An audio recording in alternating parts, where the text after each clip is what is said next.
Swindle chess. In chess, a swindle is a ruse by which a player in a losing position tricks their opponent and thereby achieves a win or draw instead of the expected loss. It may also refer more generally to obtaining a win or draw from a clearly losing position. Horowitz and Fred Reinfeld distinguish among traps, pitfalls, and swindles. In their terminology, a trap refers to a situation where a player goes wrong through their own efforts. In a pitfall, the beneficiary of the pitfall plays an active role, creating a situation where a plausible move by the opponent will turn out badly. A swindle is a pitfall adopted by a player who has a clearly lost game. Horowitz and Reinfeld observe that swindles, though ignored in virtually all chess books, play an enormously important role in over-the-board chess, and decide the fate of countless games. Although swindling in general usage is synonymous with cheating or fraud, there is nonetheless a faint stigma attached to swindles, since players feel that one who has outplayed one's opponent for almost the entire game is morally entitled to victory, and a swindle is thus regarded as robbing the opponent of a well-earned victory. However, the best swindles can be quite artistic, and some are widely known. There are ways that a player can maximize their chances of pulling off a swindle, including playing actively and exploiting time pressure. Although swindles can be effected in many different ways, themes such as stalemate, perpetual check, and surprise mating attacks are often seen.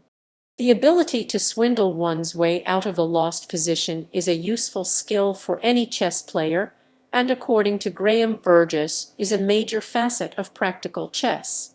Frank Marshall may be the only top player who has become well known as a frequent swindler. Marshall was proud of his reputation for swindles, and in 1914 wrote a book entitled Marshall's Chess Swindles. Noted swindles. Frank Marshall, a gifted tactician who was one of the world's strongest players in the early 20th century, has been called the most renowned of swindlers. To Marshall, the term swindle meant a particularly imaginative method of rescuing a difficult, if not lost, position. The phrase martial swindle was coined because Marshall was famed for extricating himself from hopeless positions by such means. Perhaps the most celebrated of his many Marshall swindles occurred in Marshall Marco, Monte Carlo 1904. Marshall wrote of the position in the leftmost diagram, "White's position has become desperate, as the hostile b-pawn must queen. White could play 45. Rx c7 plus. Black would simply respond 45. K-bait, winning. Many players would resign here, but Marshall saw an opportunity for a last swindle. He continued 45. C6. Now Black could have played 45. Bx c6. But disdained it because White could then play 46. Rx c7 plus K-bait 47. Rb7 plus. Kxb7 48. And c5 plus, winning Black's rook and temporarily stopping Black's pawn from advancing. Black should have played this line, however, because he still wins after 48. Caspan 49. And Zaffer, while there are many ways to win from the resulting position, the quickest would be to play bd4, trapping the knight, and after 50. Kf3 K6 51. Kefir Kafiv 52. Kxd4 Kzaffer 53. Kc3 K3, Black's pawn queens after all. Instead, Marco played 45. Bifiv. Mistakenly thinking that this would put an end to Marshall's tricks. The game continued 46. Cxb7 plus Kbait 46. Kxb7. 47. And c5 plus wins the rook 47. And c5. Ratwo plus 48. Kh3 b2 49. Re7. Kspin not 49. Bone equals q. 50. Reite plus Kspin 51. Reit plus KB652. 8 equals Q plus winning black's newly created queen 50. Reit C651. Reit plus KB652. RZwo. Bone equals Q rightmost diagram. White's resources finally seem to be at an end, but now Marshall reveals his deeply hidden point 53. Bait equals Q plus BX bait 54. RB2 plus QXB2 55. NAFR plus KB5 56. NXB2. Marshall has caught black's pawn after all, and is now a pawn up in a position where it is black who is fighting for a draw. Fred Reinfeld and Irving Chernev commented, Marshall's manner of extricating himself from his difficulties is reminiscent of an end game by Rink or Troitsky. Marshall eventually won the game after a further mistake by black. The well-known swindle scene in Evans-Reshevsky, U.S. Championship 1963-64, has been dubbed the swindle of the century. Evans wrote, "Black is a knight ahead and can win as he pleases." Instead of resigning, White offered a little prayer with 47. H4. See leftmost diagram. The game continued 47. Ritwo plus 48. Cone QXG3. Black wins with 48. QG6. 49. Rfate K6. 50. Right plus KG6. And now black remains a piece ahead after 51. Q's Essex and Zessex, or forces mate after 51. GXF4 Rion plus and 52. Catwo plus. Evans concluded the game with 49. QJ plus KXJ 50. RXG7 plus Rightmost diagram 1/2 1/2. The players agreed to a draw, since capturing the rook produces stalemate, but otherwise the rook stays on the 7th rank and checks black's king ad infinitum. This swindle enabled Evans to finish outright second in the tournament at 71/2/11 behind Bobby Fischer's historic 11-0 sweep, while Reshevsky was relegated to a tie for 4th-5th place with 61/2/11. The British Grandmaster Tony Miles was also an accomplished swindler. See also Bois's Miles below. He provided a stunning example of using active play to save a lost position in Miles' short, London 1980. In the leftmost position, Miles White is 2 pawns down and has no way of saving his pinned knight. Many players would resign here, but Miles played on and succeeded in perpetrating a monstrous swindle. Miles played 49. B6. A last desperate fling. Hartston and Euban Wright, that now 49. RZ3 or 49. QXB6 add to black's gains with no problems. 49. Ax6. 50. Kafir. A surprising resource, now 50. BZ3. 51. K-on plus. BD4 52. RXD4 QB4 plus 53. KC2 leaves black in sudden difficulties. 50. Rfate 51. NC2 BG7 52. QB3 BC6 53.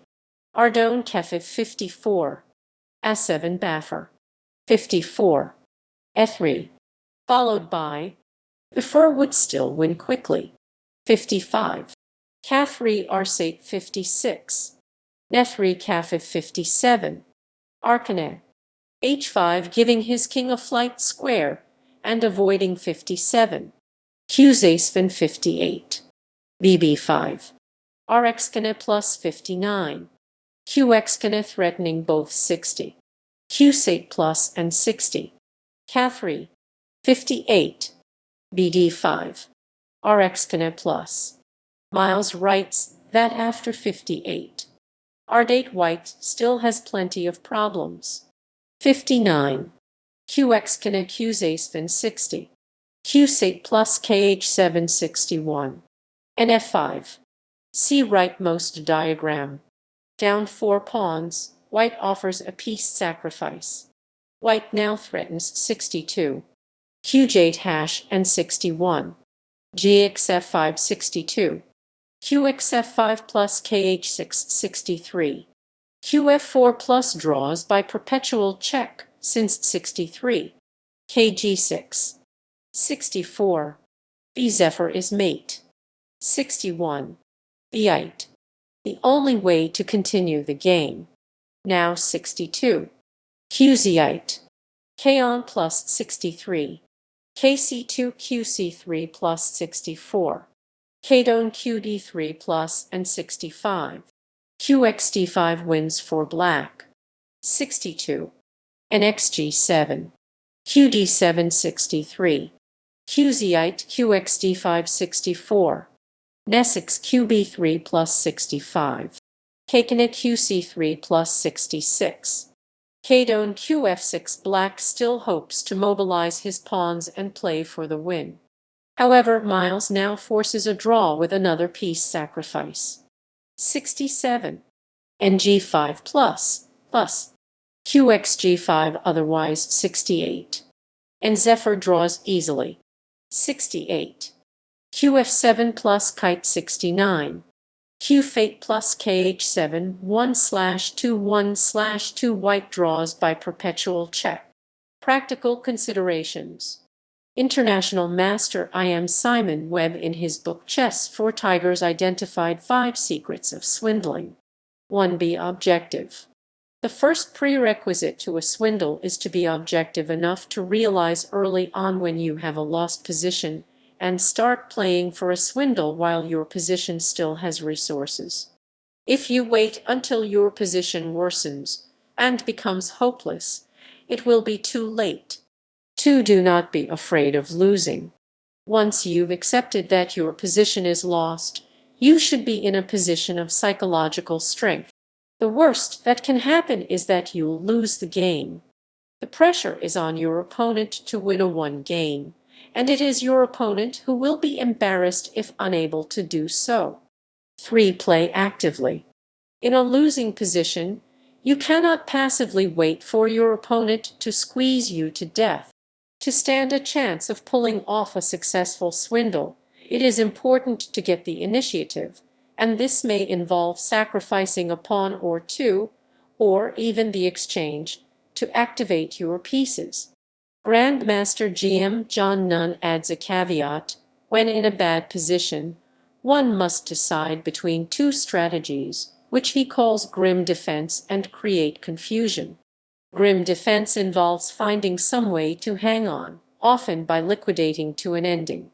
Create confusion entails trying to gain the initiative, even at material cost, hoping to stir up complications. None cautions that if you decide to go for create confusion, then you should press the panic button sufficiently early to give yourself a reasonable chance of success. However, you should be sure that your position is really bad enough to warrant such drastic measures. In my experience, it is far more common to panic too early than too late. 4. Use the process of elimination. If you have a choice of several possible moves, and you see simple forced wins against all but one of those moves, you should play the one remaining move, and do so quickly. Again, the onus is on your opponent to find a way to win. GM Paramarjan Negi observes, the key is not to lose instantly. Negi also notes that the prospective swindler should keep enough options on the board so your opponent has a chance to see ghosts and lose his bearings. The closer he gets to winning, the less he wants to exploit that state of mind. 5-star quality. Webb uses this term to refer to the prospective swindler's manner at the chessboard. He explains, if you're on the defensive, try to look completely dejected and uninterested, in the hope that your opponent will get careless, but once you start getting your pieces into action and complicating the position, look as confident as possible in an effort to frighten him. Further, when you set a trap, such play acting can be carried to extremes.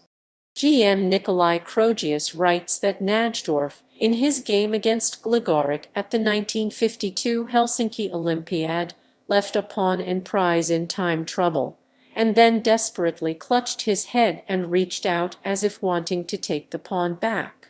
Gligoric took the pawn and soon thereafter lost the game. It transpired that Najdorf had staged the whole pantomime to blunt his opponent's watchfulness. This can hardly be called ethical.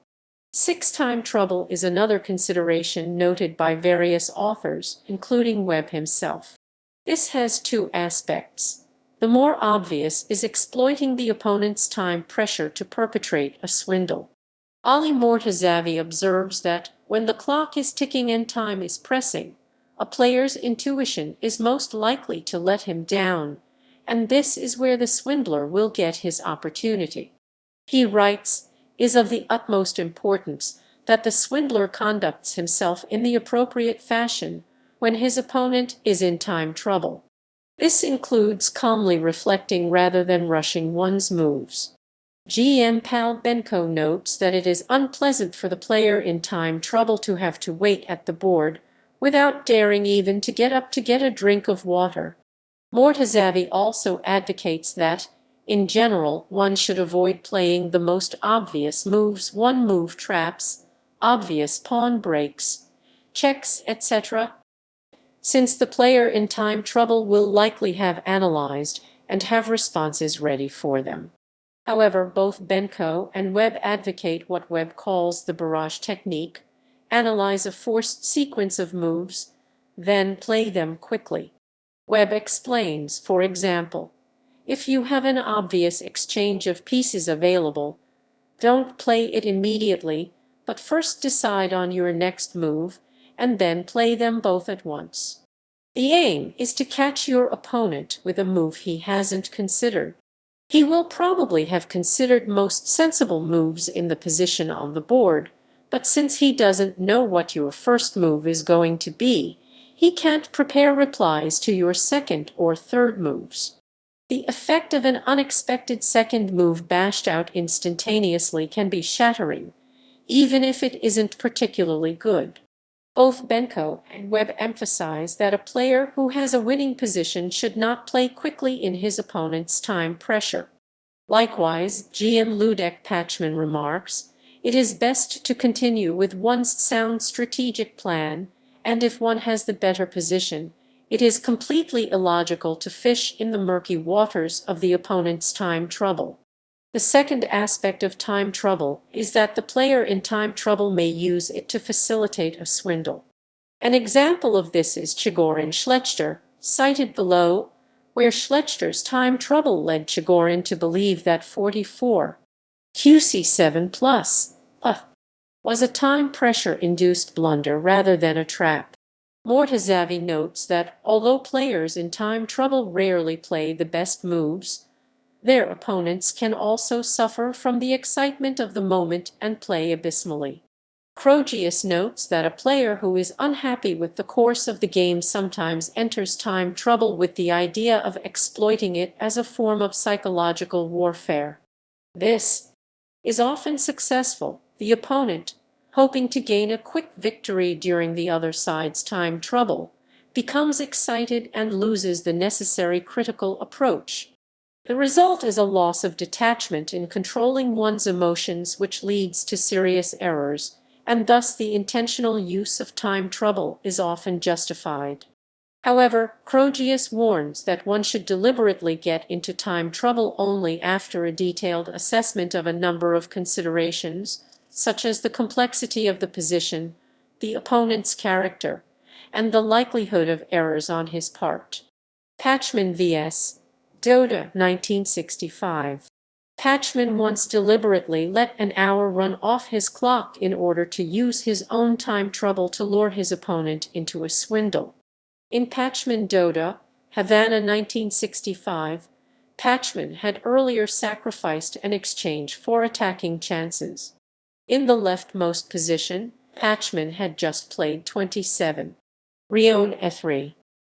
To which his opponent responded with 27. And D7 F5. After that move, Patchman writes, I was suddenly aware that my position was in ruins. Black threatens to win a second exchange with 28. And G4, since 28. F7 F7, threatening both 29. RxF2 and 29. X4 is hopeless for white. White must allow the knight to penetrate to D3, where it will threaten white's B and F pawns, leaving black with a crushing position. Patchman considered resigning immediately, but saw an opportunity for a possible swindle. Since black could easily sidestep the swindle, leaving him with a winning position, it was essential for black to think that the move introducing the swindle was a time trouble-induced blunder. Patchman, who had over an hour for the next 13 moves, accordingly let his time go down to 3 minutes, the absolute minimum required in case my opponent should err. Patchman then played 28. QD2, Dota responded 28. And D3, and Patchman played 29.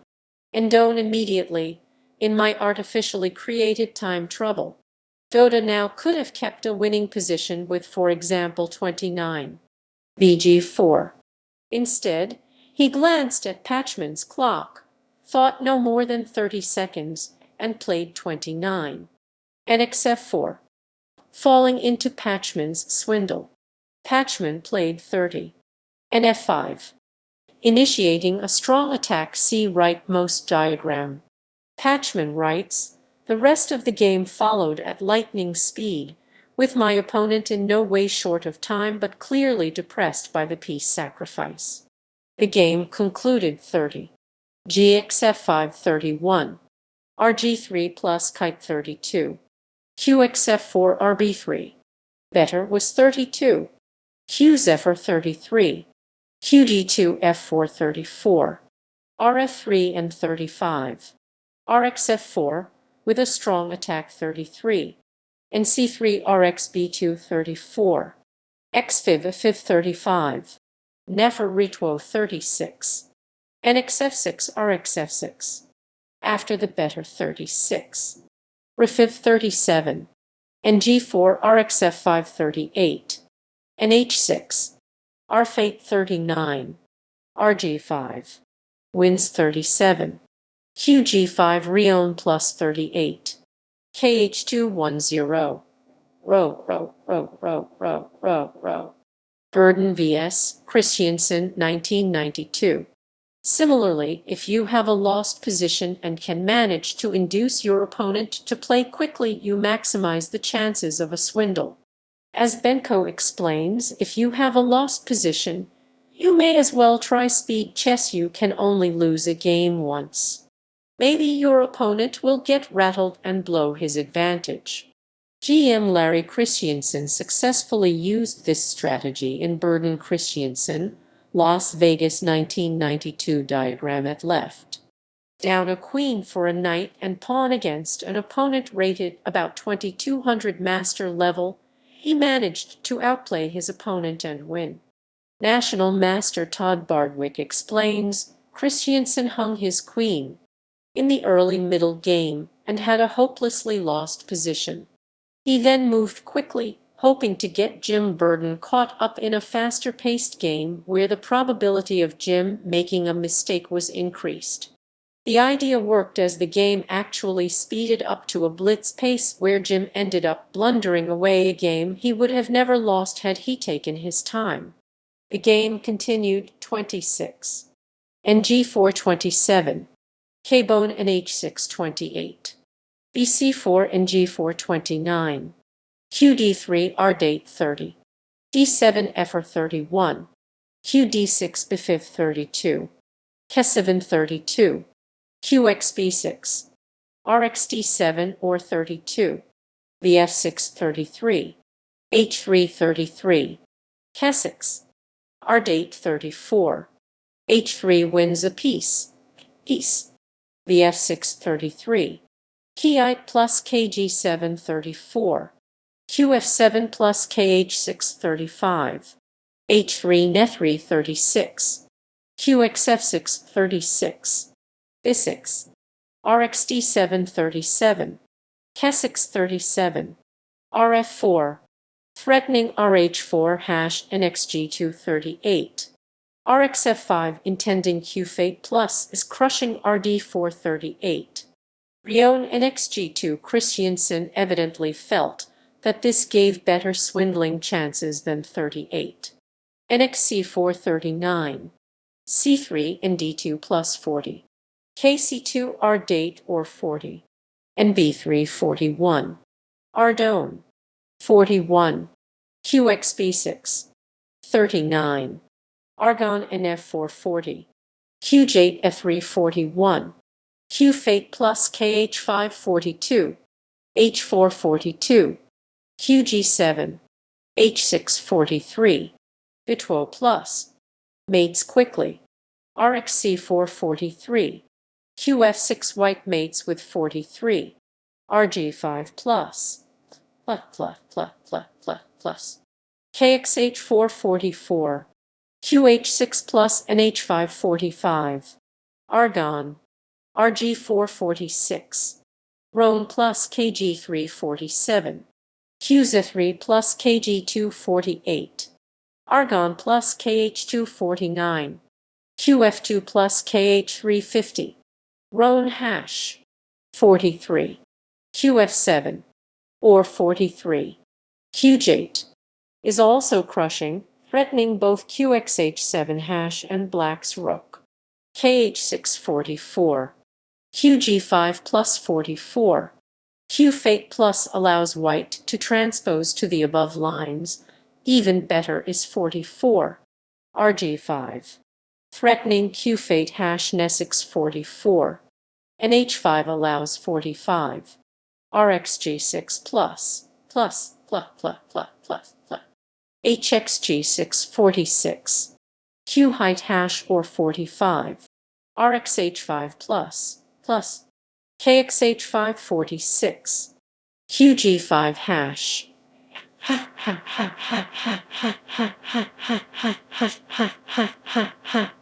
45. RxG6 plus. KH5 46. RG5 plus. KXH4 47. QH6 hash. KG7 45. K7 plus 45. Ardone. Threatening RD7 plus RD4 46. RxD4 CXD4 47. QXF4 wins easily. KH6 46. QZ3 46. QG5 plus. KG7 47. Ardone. Transposes to the above line. Refer 47. QF2 and H3 48. QD2 plus KH5 49. Rion Rzion plus 50. QZion F4 51. K7 H6 52. QF6 52. QF7. KXH4 53. QXG6 H5 54. KKNA F3 55. KD2 and now a 55. F2 56. QG2 Zugzwang B55. And F4 56. QF5. And F56. KG3 57. QG5 plus wins the knight C55. And G5 56. QF5 wins. G5 53. HXG5 HXG5 54. QXB6 F3 55. QXC5 KG4 56. K3 KG3 57. C4 KG2 58. C5 F2 59. K4 plus KH2 60. QF3 G4 61. Ketwo. White could draw with 61. QXG4 phone equals Q plus 62. KC2 QF2 plus 63. K-bone Q phone plus 64.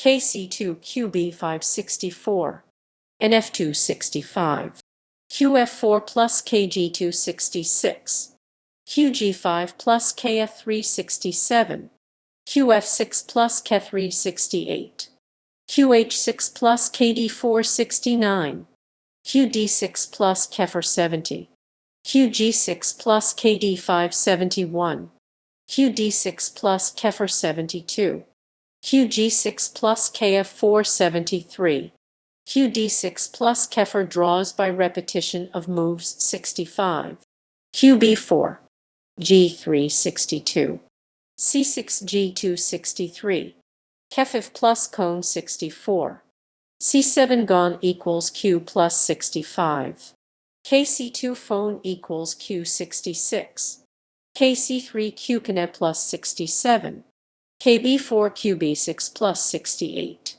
K Zephyr QCC6 plus 01. Recurrent themes. Swindles can occur in myriad different ways, but as illustrated below, certain themes are often seen.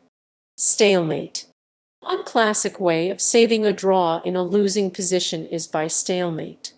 Almost every master has at some point spoiled a one game by falling into a stalemate trap.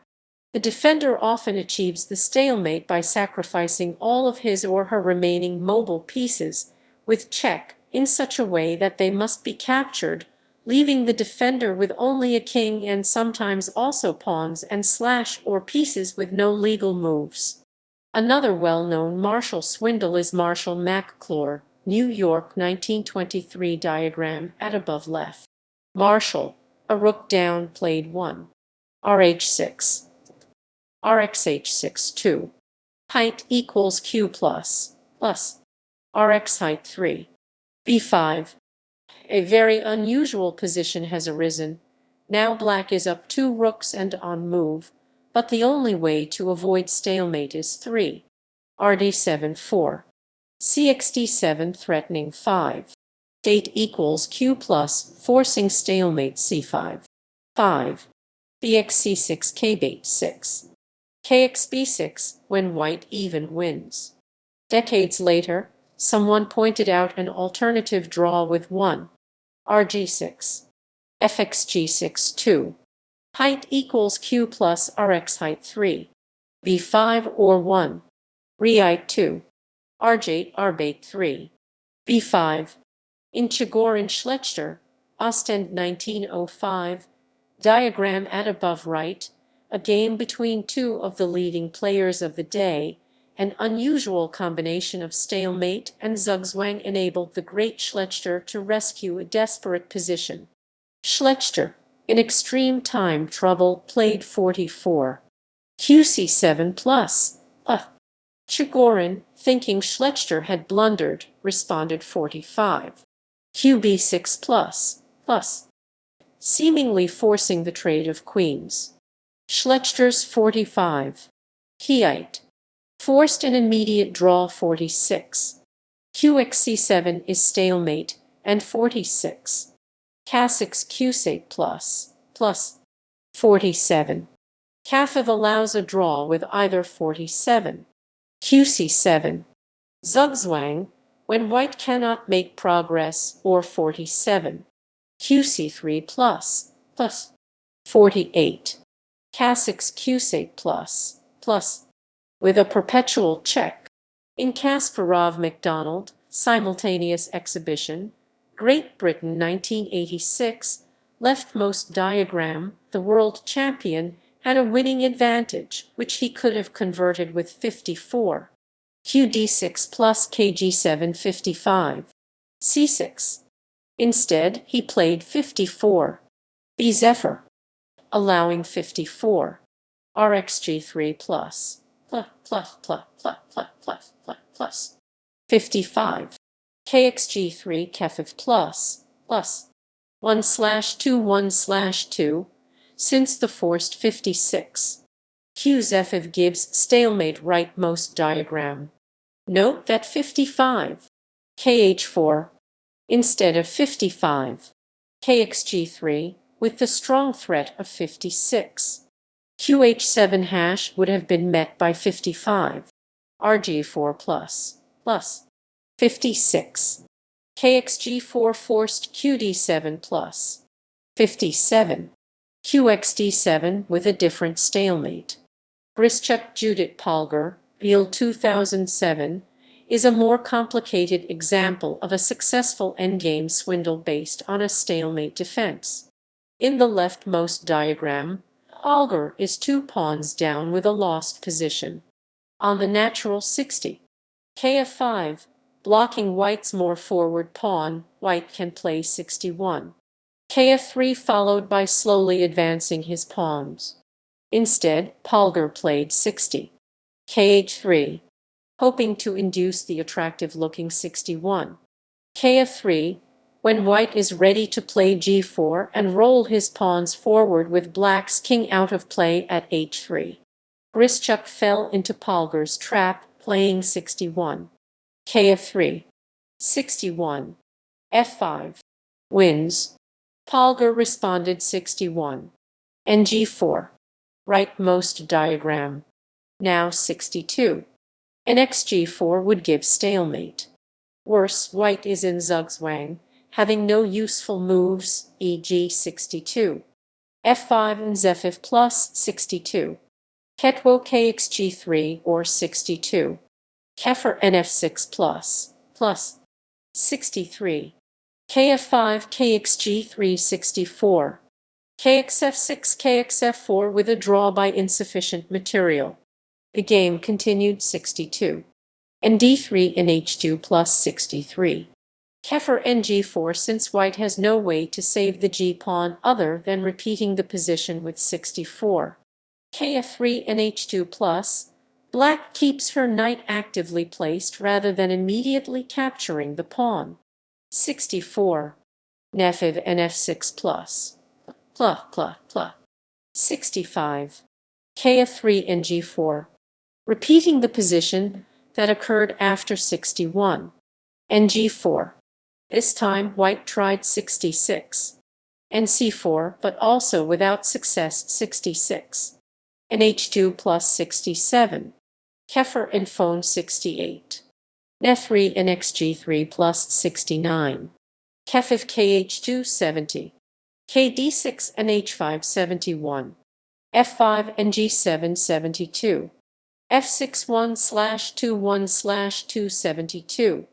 e8 plus followed by 73. nxf6 leaves white unable to mate with his lone knight. Popular chess YouTuber and streamer Eric Rosen has developed a reputation making use of what has become known eponymously as the Rosen trap in online speed chess to induce stalemate in losing positions. In the trap, the losing side lures the opponent into taking their only remaining piece with the queen, but instead of recapturing the queen with the king as might be expected, the losing side moves the king to the corner of the board, resulting in a classic stalemate if the winning side does not move the queen or. While in over-the-board chess such a trap would be unlikely to be effective given the obvious nature of the resulting stalemate, in online speed chess the winning side often promoves a continuation to king takes queen to save time, thus falling into the trap. For this reason, the Rosen trap can be an effective drawing resource in online speed chess endgames. For further examples of swindles based on stalemate, see Stalemate, Desperado Chess, Congdon Delmer, New York, 1880, Post Nimzowicz, Barman Masters, 1905, Schlechter Wolf, Blatny, Czechoslovakia, 1956, Portish Lengyel, Malaga, 1964, Matulovic Suttles, Palma de Mallorca Interzonal, 1970, Fuller Basin, Michigan Open, 1992, Boyd Glimbrandt, Alicante, 1992, and Payne de Fermian, Bermuda, 1995. Weak back rank. Grandmaster Andrew Soltis considers St. Amant's swindle in St. Amant's Staunton, 9th match game, 1843, the greatest ever perpetrated in match history. In the position diagrammed at far left, white appears to be losing a piece. His queen is under attack, and if 32. Kefir to save his bishop on d3, black plays 32. And g5 33. Qg2, for example, rx d3 and wins. Saint Amant produced 32. b5, which Staunton called a desperate but masterly resource. G.H. Diggle referred to it equally accurately as a move looking so irrelevant that everyone must have thought for a moment that it was merely a petulant way of resigning. Although it should not have saved the game, the move in fact has 3 points. 1. It attacks black's bishop. 2. After 32. Rxd 433. X for threatening a back rank mate and discovering an attack on black's queen. It prevents the bishop from guarding the e8 square, and 3 after 32. Rxd 433. X for it prevents the queen from defending e8 with 33. Qc6. Black nonetheless could have won with either a 32. B-Dome. Threatening 33. Bzetwo plus 33. Rxstone Rxd 434. X for QH5 35. F3 QF3 plus 36. Keon Reite 37. KD2 NF2 Ossip Bernstein or B32. Rxd 433. X for G5. 34. FXG6 QH5. When black avoids being mated and himself threatens 35. QF3 plus and mate next move. Instead, Staunton played 32. QH5. Immediately after St. Amant's 33. G4. He should have played 33. QH4 34. Qzaffer RxD3. But shattered by the realization that he had thrown away a win, Staunton blundered again with 33. Rxd4. 34. Xfer. F6 35. GXH5 and black resigned. The 2 winning lines for black are sufficiently difficult that Staunton, annotating the game 16 years later in his Chess Player's Companion, gave neither of them, instead recommending a line leading to a probable draw by perpetual check. This stunning reversal had a major impact on the match. Staunton had won 7 and drawn 1 of the first 8 games, and believed that St. Amant would have resigned the match if he had lost. Instead, St. Amant was able to continue the match for 3 more weeks, winning another 5 games before finally succumbing. Mating threats along the opponent's back rank often enable one to swindle. An example is seen in Ryan Nagel, U.S. Masters 1997 leftmost position. Black, a pawn up with white's king in danger, decides that it is time to finish white off, forgetting that even a losing position may have defensive resources. Black continued 26. Rg5 27. Rh gone Ratwo. A powerful-looking move threatening mate in 2, but it actually loses by force. Black could have kept a winning position with, for example, 27.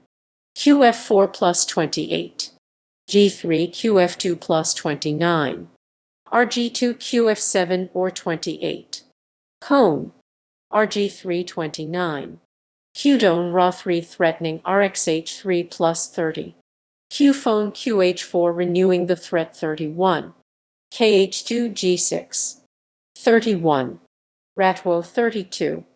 Qf5 is weaker and now black is winning after 32. Rayon Qxb4 32. Rb2 Rgd3 or 32. Arcanet. Ratwo. Threatening mate on H3 33. Cone Raxtro. 28. D6 plus kite, the only reasonable move. White wins after 28. Qf7 29. Dxc7. Reite 30. Rgdone. Qxb3 31. Rdate plus Kf7 32. Rxb3 or 28. Kfate 29. Rb phone. Rxg2 plus 30. RxG2 QX phone 31. QZatwo 29. QZatwo 30. DXC7. Rightmost diagram turning the tables. Black, although ahead a queen for a rook, is suddenly helpless against white's passed pawn on the 7th rank. 30. QC2 30. Keyite 31. RB Don RF5 32. RDate plus RFate 33. RG Don and 30. QJ 31. RG Don RF5 32. RDate RFate 33. RB Don also win for white. 31. Rayon. The threat of a back rank mate decides the game. 31. RB Connect. RxG2 plus. 32. RxG2 QX Connect 33. Ratwo. QF4 plus 34. KG2 QG5 plus would allow black to draw by perpetual check. 31. H6 if 31. QXC7 32. Reite plus and mate next move. The game concluded 32. Reite plus KH7 33. Sate equals Q Kefir 34. QJ plus KG6 35. RFate 10. In Defermian Shirazi U.S. Championship 1986, leftmost diagram, GM Defermian is ahead 3 pawns, normally and easily winning material advantage at this level. IM Shirazi played 27. QG6. Attacking white's rook and inviting white to take another pawn. GM Robert Byen, annotating the game in the New York Times, noted that Defermian could have consolidated his great material advantage with 28. RB2. Reite 29. BD2. 29. B3. RZ3. 30. FC3 QG3. Forces white to take perpetual check with 31. Keyite plus KH7 32. QH5 plus KJ 33. Keyite plus. Instead, he took the bait with 28. RxB5. RxF2 now black threatens 29. Rphone hash and white loses his queen after either 29. Kagon Two plus or 29. B3 Rphone plus 30. Bgon Rxgon plus 31. Kxgon Two plus. White tried 29. Keyite plus Rfate 30. RG5 rightmost diagram, but now 30. Kefir. The marvelous Marshall Masher ended the game since 31. QZephyr allows 31. Rphone hash. In Zukertort Steinitz, London 1883, the future world champion, playing black, had a difficult, possibly lost, game in exchange down, with his centralized king subject to attack by white's queen and 2 rooks. He played 27. QD4 plus, driving white's king to the corner 28. Cone RxF4. White cannot capture the rook because of the back rank mate with Qdom. He could maintain a large advantage with 29. Argon. When 29. QXB2 would be met by 30. Right NF6 31. Rion plus Nefer or 31. Refer 32. Reite. Plus and Zite 33. Rzephyr plus and 34. QZite 32. G3 QC3 33. Rzephyr plus Rzephyr 34. Keyite plus KF6 35. QZephyr and wins. However, 28. RF4 also seems to present white with an opportunity to win back a pawn or expose black's king with 29. Rion plus and now a 29. Nefiv allows 30. QXB7 plus B29. Refer allows 30. Rzephyr plus QZephyr 31. QZaspin Kion plus 32. q gone, and c29. kf6 allows 30. q height plus forcing 30. kf5 or 30. kg5. Lured by this possibility, white played 29. Rion plus. Refer 30. R Zephyr plus. 30. Q Zephyr 31. Q's ace-fin rightmost diagram. However, Steinitz slammed the door shut with 31. b6. When the only way white could have stopped the back rank mate was by giving up his rook e.g. 32. re3 qz3 33. h3, leaving him a knight down. Zukertort resigned. Perpetual check. Draw by perpetual check is another often seen way of swindling a draw from a lost position. The position at left is from Ivanchuk Moisenko, Russian Team Championship, Sochi 2005. Black is down 2 pawns against the world's 6th highest rated player. Worse, Ivanchuk's pieces dominate the board. I. M. Malcolm Payne notes that after almost any sensible move, for example 30. qc2, black would be completely lost. White would then threaten 31. rd6 pinning the knight to the queen, and neither 30. and f6 31. bxf6 gxf6 32. qxh7 hash nor 30. and c5 31. re7 is an adequate response. 30. qc2 would also guard against a possible q-don plus, the significance of which becomes apparent after seeing the game continuation. Moisenko met Ivanchuk's 30. rb7. with 30. and fate. This not only threatens 31. and z6 but also enables black to meet 31. rx8 with 31. q-don plus 32. kh2 qh5 plus 33. kgon q-don plus, drawing by perpetual check. The perpetual check is based on white's weak back rank combined with his slightly compromised king position no h-pawn. Note how pieces that are well placed for attacking purposes may be misplaced for defensive purposes. White's rook on Essex was well placed when white had the initiative, but is of no use in stopping the threatened perpetual check. Similarly, in Rhine-Naval, black's rook on g5 was an excellent attacking piece, but was poorly placed to defend black's back rank or stop white's passed c-pawn. White tried 31. rh6 but could not avoid the perpetual 31. rxb7 32. qxb7 q-don plus 33. kh2 rh5 plus 34. rxh5 34. kg3. hoping for 34. rxh6. 35. qxg7 hash is met by 34. rg5 plus. And white must repeat moves with 35. kh2. rh5 plus since 35. kh3. q-hone hash 35. kh4. qg4 hash and 35. kf4. qg4 hash all get mated. 34. qxh5 plus 35. kg3 qg5 plus 36. kf3 qf5 plus 1/2 1/2 since white cannot escape the perpetual check.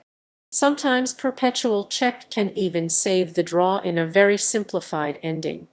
In Kier's Illis cases, Nordwake 1938, diagram at right, black seems to be in desperate straits. He can win either of white's pawns, but then the other will queen, leaving white with a theoretical win in the queen versus rook ending. However, the players agreed to a draw after 56. rb6 plus 57. kkna rh6. Because of continuous checks and mate threats from black's rook, white will never have time to queen either pawn. For instance 58. kdon kd3 59. kyon k3 60. kphone kf3 61. Kgon rg6 plus 62. Kh2 rh6 plus 63. Kgon rg6 plus 64. Kphone rh6 65. Keon k3 66. Kdon kd3 67. Kakana kc3 68. Kbone, and now black even has a choice of draws, a 68. rb6 plus 69. Catwo ra6 plus or b68. Roan plus 69. Catwo rh2 plus 70. Ca3 roan 71. Kafir kc4 72. Kafif kc5 73. Kafir forced kc4, etc. Surprise mating attack. A surprise mating attack is another way to swindle a win or draw from a lost position. In Karpov's Seesum Bad, Lauterberg 1977, leftmost diagram, GM Seesum has thoroughly outplayed the reigning world champion and is a knight and pawn ahead with a completely winning position. Karpov's last move 49. Ardon d7 looks to be a last gasp before resigning. Seesum played the solid-looking 49. And fate, saving the attacked knight and attacking white's rook. But after Karpov's 50. And f5. Rightmost diagram, Seesum resigned. GM John Emmons explains, black is mated in all variations, for example 50. Xfiv 51. QH2 plus KJ 52. QG3 plus and QG7 hash follows 50. NXD7 51. QH2 plus KJ 52. QG3 plus kite 53. QG7 hash 50. NF4 51. RH7 plus NXH7 52. QG7 hash. Emmons considers 50. NF5. One of the most amazing chess moves of all time, while Tim Crabb calls it one of the most fantastic moves ever played. Instead of 49. And fate. Seesum could have won with 49. And G5. Now 50. And F5. Would be met by 50. Xfiv 51. QH2 plus KJ 52. QH6 Rion plus 53. KH2 53. KF2 QF3 hash 53. Roan plus 54. KX hone and F4 plus 55. RD5 and XD5 and wins. If instead 50. And H5. RG 51. And XF6 or 51. RG7 and H4 and H4. Threatening 52. QG2 hash note that white cannot force mate with 52. RH7 plus since 52. NXH7 gives discovered check by the rook. Karpov perpetrated another such swindle in the 17th game of his 1978 World Championship match against Viktor Korchnoi. Bent Larsen wrote in his book on the match that Korchnoi lost a position it seemed impossible to lose. Korchnoi has had a large advantage for most of the game, which Karpov has been desperately trying to draw. From the leftmost position, Yasser Serouin recommends 34. Re7 followed by Ardon plus, when Korchnoi still could have hoped to keep black's forces from coordinating. Instead, Korchnoi played 34. Rf4 plus, which Karpov met with the surprising 34. Nefer, giving up his last pawn. Now Serouin notes that after 35. Rxh7 and d2. Black would intend R-Zafir and K3 to harass white's king, and white's rook on f4 would be awkwardly placed for defense. Instead, Korchnoi played 35. Rd7 plus K3 36. Rf3 plus Ketwo 37. Rxh7 in cd2. A diabolical move, actually encouraging Korchnoi to hold on to his pawn. 38. Ra3. Sarawin suggests that Korchnoi could have safely forced a drawn position with 38. RHF7 R Zafir 39. H3 NXF3 plus 40. RXF3. 38. RC6. Now Sarawin recommends 39. G3. NF3 plus 40. RXF3 rather than 40. KG2 Neon plus 41. Cone Arbone 40. KXF3 41. RF7 plus, again with a drawn position. Instead Korchnoi, in time trouble, played the natural 39. Rayon. NF3 plus. 0-1 rightmost diagram a horrific end, black mates with 40.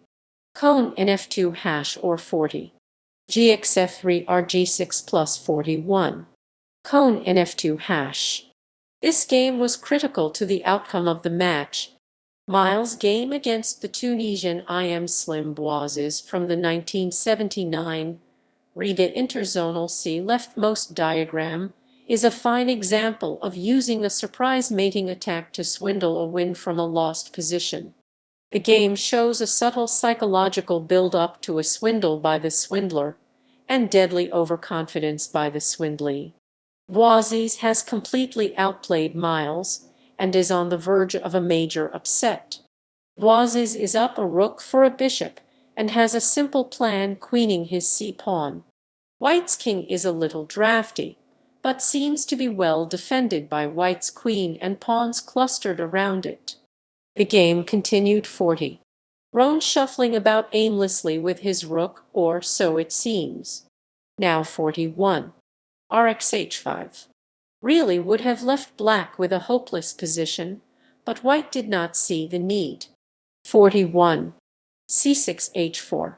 Of course, the pawn is immune. 42. QXH4. Q gone hash. White sees that on 42. C7, he has to worry about 42. RxH3. 43. KXH3 Q hone plus 44. QH2 QXF3 plus. He could still win with 45. KXH4 B7 plus 46. G5 Kefir plus 47. KG3. Kef3 plus 48. KG2. Kefir plus 49. K-phone. QF3 plus 50. RF2. But understandably prefers to avoid such complications. 42. RCD2. Now White can meet 42. RxH3. With 43. Ardone. RG3 plus 44. QXG3 and wins. The game was adjourned here. After adjournment, play continued. 42. Arkanef 43. RC2 Cubone. Now 44. Rxkine QXkine would leave White hard pressed to both save his c-pawn and protect his king against a possible perpetual check. 44. RDD2. Roan. See rightmost diagram here, David Hooper and Kenneth Wild Wright. This move has the ingredients of a good swindle. There is hardly an effective alternative. The rook has visited hone before ineffectively, and the move comes sometime after black's game became hopelessly lost. 45. C7. As Hooper and Wild note, 45. G5. Giving White's king a flight square would still have won easily. GM Lev Polugivsky and Igor Damsky point out another win. 45. R date RxH3 45. Arkanef 46.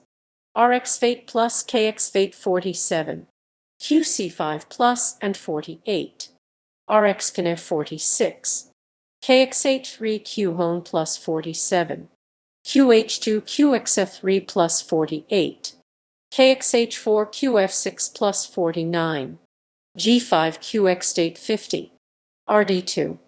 45. RxH3. White suddenly is in deep trouble, with black threatening 46. Q hone hash. Had White appreciated the danger, he could still have drawn with 46. Q phone, RG3 plus 47. KF2 RXF3 plus 48. KXF3 QX phone plus 49. Kefir, and with white's pawn so far advanced, black has no better than a draw by perpetual check. Not realizing the seriousness of his predicament, white played 46. KXH3. Q-hone plus 47. QH2 QXF3 plus 48. KXH4 B7 plus 49.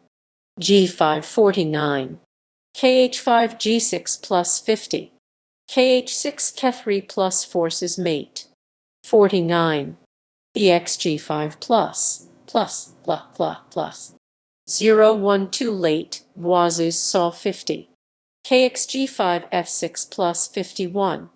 KH4 G5 hash. Or 51. KG6 QG4 hash. David Bronstein, in his immortal losing game, valiantly but unsuccessfully tried to swindle Bogdan Sliwa with a surprise mating attack. Bishops of opposite colors. Sometimes a player who is behind in material can escape into an endgame with bishops of opposite colors, i.e. where one player has a bishop that moves on white squares and the other player a bishop that moves on black squares. In such endings, the superior side is often unable to win with 2 or even 3 extra pawns. An example of a swindle based on securing bishops of opposite colors is seen in the diagram on the right. Grandmaster Mark Taimanov, playing white, has a winning position because his bishop pair is very strong, his king is more active, and black's pawns are weak. White could win with 1. BC2. BI2. BX spade KX spade 3. Kf followed by KF6, winning black's g-pawn and the game, or 1. Na6 2. BD6. Taimanov saw this line, but thought that the order in which he played BC2 and BX spade did not matter. He played 1. BX spade, expecting to transpose into the above line after 1. KX spade 2. BC2 BI3. Kefev. Bronstein surprised him with 1. C5 plus 2.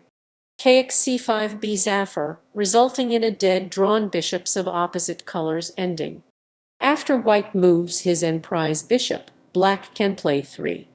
KB7 followed by 4. BC2, then black can keep his king on B7 forever, blocking white's pawn, and shift his bishop along the bone F5 diagonal to defend his own pawn. The Dutch Grandmaster Jan Hein Donner swindled future world champion Bobby Fischer in similar fashion at the second Piatigorsky Cup tournament. Had Fischer won, he would have tied with Boris Spassky for first place. In the position at right, black, a pawn behind, has just played 29. QF5, attacking white's rook and hoping for the obvious 30. BD3, which seems at first glance to win a second pawn, e.g. 30. QD7 31. RX8 plus QX8 32. Bzasix. Fischer indeed played this, but Donner responded with 30. RxC2. 31. BXF5 Arcanet, when the exchange of queens leads to a dead draw in a pawn-down bishops of opposite colors ending. Instead, Fischer could have increased his advantage with 30. Cubone, threatening a decisive gain of material with 31. BXF7 plus. KXF7 or 31. QXF7 32. RX8 plus 32. QB7 plus or even 32. RC7 plus RXC7 33. QXF5. 30. RXC4. Would lose material to 31. Cube8 plus. Fischer agreed to a draw after 32. QX can BX can 33. K-phone K-fate 34. Ketwo H6. Material insufficiency. Sometimes a player who is behind in material may achieve a draw by exchanging off, or sacrificing all of the opponent's pawns, leaving a position, for example, two knights versus lone king, where the superior side still has a material advantage but cannot force checkmate. Properly speaking, this may or may not be a swindle, depending on whether the superior side missed a clear win earlier. The inferior side is also sometimes able to achieve an ending that is theoretically still lost, but where the win is difficult and may be beyond the opponent's abilities, for example, bishop and knight versus lone king, queen versus rook, two knights versus pawn, which is sometimes a win for the knights, or two bishops versus knight. The diagram at above left, a 1623 composition by Gioacchino Greco, shows a straightforward example of forcing a draw by material insufficiency. Black, although two pawns down, draws easily with 1. Rayon plus 2.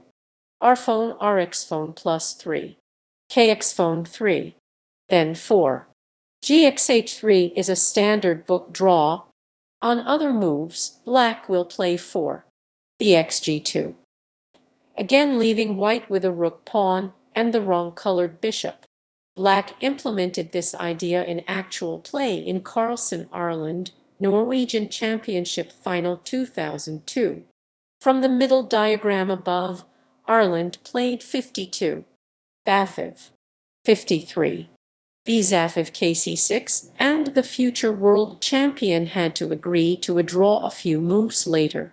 White drew similarly in Parfarand, England 1971. From the diagram at above right, play continued 1. RD5 BF6 2.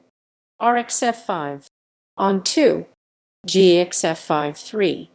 KF4, white's king will capture black's f-pawn, then retreat to hone, reaching a bishop and opposite-colored rook-pawn draw. Instead, black tried 2. K7 3. RB5 K6, but he soon had to admit that the draw was inevitable. Schmidt-Schiefer, Rheinhessen 1997 diagram at above left, is another straightforward example. Black has connected passed pawns, but if white can sacrifice his knights for them, he can reach the drawn two knights versus lone king ending. Thus 50. And Pfeffer threatened to capture both pawns with the knights. 50. D Zephyr 51. And Zephyr KD5 52. And XC5 would also achieve that goal. Black tried 50. D4 but agreed to a draw after 51. NXC5 plus KD6 52. And B5 plus KXC5 53. And XD4. Such cases can also be observed in games between chess engines. In Bagatcher 1. 3 a 64-bit Fistral 0. 9. 65 64-bit CCRL 40/40 2015, rather than capturing the bishop 57. KXG6, black played 57. RXG4. Instead of retreating the bishop, white answered 58. H5. After black's response 58. RxG5. The game concluded 59. FXG5 KXG5 1/2 1/2. White cannot promote its pawn as it is left with a wrong color bishop and the black king reaches the height square in time. Of course, rather than embodying an instance of swindling proper, the decision of Fistral to play 57. RxG4 instead of 57. KXG6 is based on general considerations regarding the dangerousness of connected passed pawns. In fact, for a chess engine to be able to swindle in a narrower sense, it requires an opponent model that enables it to exploit the relative weaknesses of its particular adversary, enabling asymmetric evaluation to performing speculative play. The 5 examples above arguably are not true swindles, but rather the inferior side's exploitation of a defensive resource available in the position. However, Chandler Susan Polgar, Beale 1987, diagram at above right, is a bona fide swindle. Polgar has just played 53. And h6. From Jate, transparently playing for a rook pawn and wrong-colored bishop draw. GM Chandler obligingly played 54. GXH6 plus. Expecting 54. KXH6 55. KF6 6. When he will win because black cannot get her king to height. Polgar, however, responded 54. Kite. With the standard draw. White's possession of a second h-pawn is immaterial, and the game concluded 55. BD5 KH7 56. KF7 kite. 1/2 1/2. The position above left, the conclusion of an endgame study by the American master Frederick Rhine, provides a more complicated example of forcing a draw by material insufficiency. White draws with 5. NXC4 plus. NXC4 if5. KC6 6. NXB6 KXB6 7. RXB2 plus. White's rook draws easily against black's knight and bishop. 6. RXB6 plus. Now black's best try is 6. KD5. Or 6. K7. When the endgame of rook against two knights and a bishop is a well-established theoretical draw. The more natural 6. NXB6 plus leads to a surprising draw after 7. K8. Diagram above. When any bishop move stalemates white, and any other move allows 8. KZ8. When the two knights cannot force checkmate. Building a fortress. Building a fortress is another method of saving an otherwise lost position. It is often seen in the endgame, for example in endings with bishops of opposite colors see above. In Arshak Petrosian Hazai, Shilda 1970 leftmost position, black has a difficult endgame, since white can attack and win his pawn by force, and he has no counterplay. Realizing how difficult his position was, black tried the amazing 45. QB6. White replied with the obvious 46. NXB6 plus. But this was actually a critical mistake, enabling black to establish a fortress. White should have carried out his plan of winning black's a pawn, for example with 46. Q threatening 47. NXB6 plus CXB6 48. H4. GXH4 49. Q-hone and QH3, winning casefin 47. QD2 followed by KB3 and C3, Kafir and Natwo-cone B3. 46. CXB6 now black threatens 47. H4, locking down the entire board with his pawns, so white tries to break the position open. 47. H4 GXH4 48. QD2 H3. 49. GXH3 otherwise 49. H2 draws. 49. H4.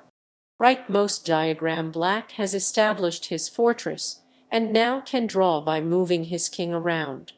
The only way white could attempt to breach the fortress would be a queen sacrifice at some point. In the remaining 6 moves of the game, black shuffled his king between b7 and a7, where it would be well placed to deal with either a passed b pawn following qz5 or a passed d pawn following qz5. Since white had no way to make progress, the players agreed to a draw. In Ivanov Dalmatov, Novosibirsk 1976, leftmost diagram, black, an exchange down in the endgame, seemingly had a hopeless position. In desperation, he tried 1. E3. White replied 2. RxB4. Amatzia Avni wrote, amazingly, this greedy collecting of further material gains throws away the win. After 2. Fc3 black would probably resign. There followed 2. Etwo 3. Refer bxf5 4. Gxf5 h4. Rightmost diagram. Despite white's extra rook, the position is drawn. His rook must stay on the e-file, stop black's pawn from queening, while his king is trapped in the corner. 5. Rg4 plus can be met by 5. Kf7 not 5. Kh6. 6. Rxh4 plus 6. Refer and now 6. H3 or any king move holds the draw. Zugzwang. Zugzwang, though most often used by the superior side, is sometimes available as a swindling technique to the inferior side. Chigorin-Schlechter above is one such instance. In the position at left, the natural one. Kb4 would be a fatal blunder, turning a win into a loss after 2. Kd5. Reaching the noted trebuchet position diagram at right, where whoever is on move loses, a situation described as full point mutual zugzwang. Instead, 1. Kb3. 2. Kd5 Kb4 wins. An extraordinary example of using zugzwang to swindle one's way out of a dead lost, complicated endgame occurred in the position at left. On the previous move, black, with an easily winning position, had played 73. d4. 73. b3. Wins, and white responded 74. rd2 d3. When black, a knight up with 3 dangerous passed pawns, Tim Crabb explains that the pawns on d4 and f4 are blocked and pinned, the knight is bound to the defense of f4, the rook is bound to the defense of d4, and the pawn on b4 is bound to the defense of the knight. Crabb analyzes as best for black 74. b3. 75. rxd4 rxd4 76. rxc3 rdate 77.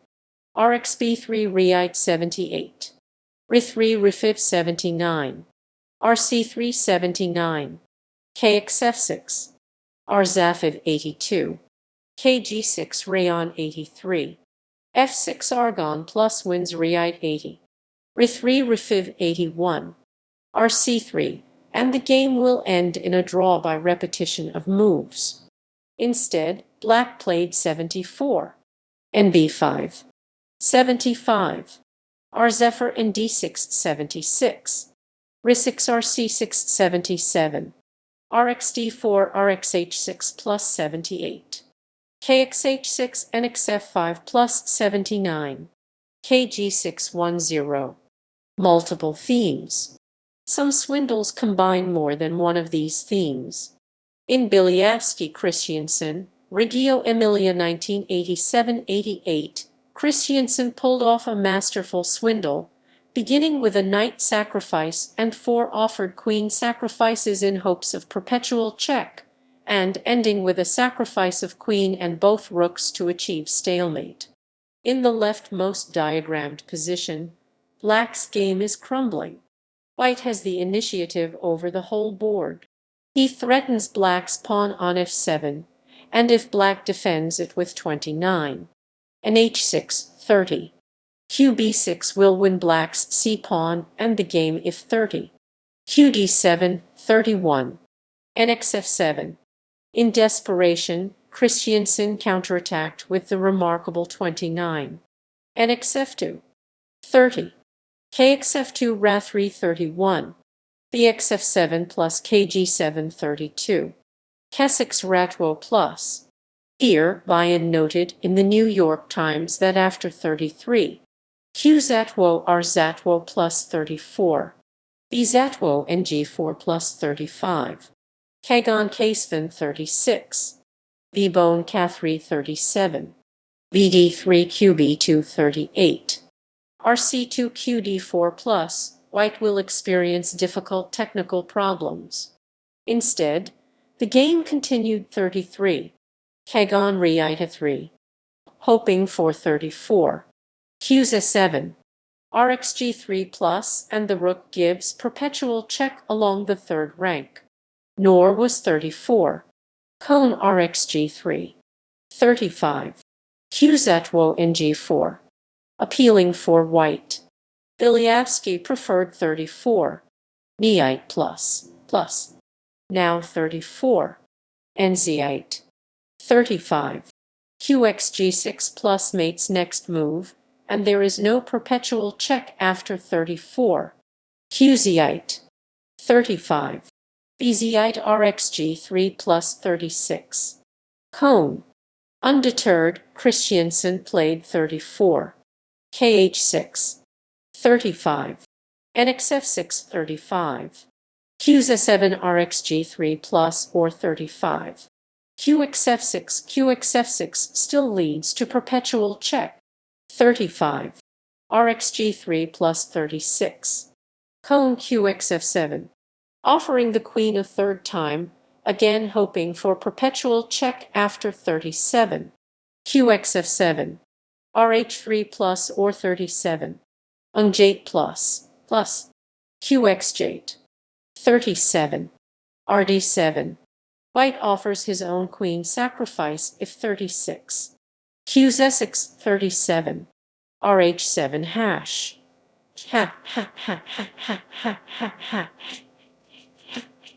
Another clear win was 37. NG4 plus. HXG4 37. KG7 38.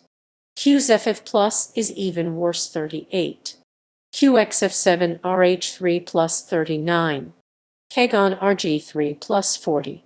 Kphone RF3 plus 41. QXF3, leaving white a rook up. 37. QXF6. See rightmost diagram black's last gasp, offering the queen yet a fourth time. 38. QXF6. White thinks that he can finally take the queen safely, since now there is no perpetual. White wins after 38. RH7 plus. KXH7 39. QXF6 RH3 plus 40. Kgon RG3 plus 41. Kphone RH3 41. K7 plus KH6 41. KJ8 42. Kite plus KH7 43. QD7 plus wins the rook 42. QG5 plus KH7 43. Kgon Ra3 44. KG2 38. RH2 plus 1/2 after 39. KXH2 RG2 plus 40. KH3 RG3 plus 41. KH2 RG2 plus 42. Cone Argon plus. Black draws by perpetual check or stalemate. Noam Elkies observes that this is an even more impressive stalemate swindle than the Evans-Reshevsky swindle of the century. In popular culture. In the movie Tower Heist, Arthur Shaw, played by Alan Alda, mentions the Marshall swindle in a scene where Shaw is playing chess alone, and the main character of Kovacs, played by Ben Stiller, and others are asking where their money is. Shaw specifically mentions the 1912 Masters tournament of Levitsky versus Marshall, and the swindle in that game, which he describes as the greatest move in the history of chess. This move is later spoken by Kovacs as Shaw is arrested for fraud at the end of the film.